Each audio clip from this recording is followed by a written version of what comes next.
मराठा आरक्षणाला तुम्ही पाठिंबा दिलात, पण तुम्हाला असं वाटतं का की बाकीच्यांचं पण आरक्षणाचा विषय सोडून मराठा आरक्षणाचा पण प्रश्न सोडवता येऊ शकतो? येऊ शकते की असं आहे की आता 50% वर जाता येते. 50% वर आरक्षण हवं असेल तर पार्लमेंटमध्ये कायदेशीर दुरुस्ती केली पाहिजे. काय हरकत आहे दुरुस्ती करायला?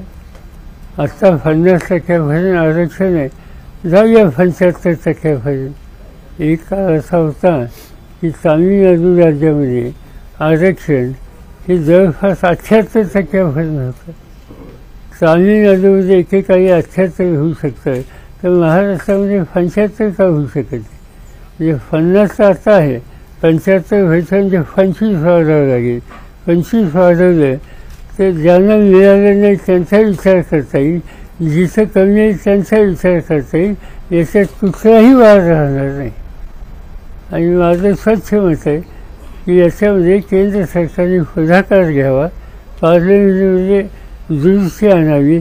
आम्ही सगळे लोक जे काही आमचे सभासद असतील आम्ही त्यांच्या बाजूने मतदान करू, त्यांना साथ देऊ.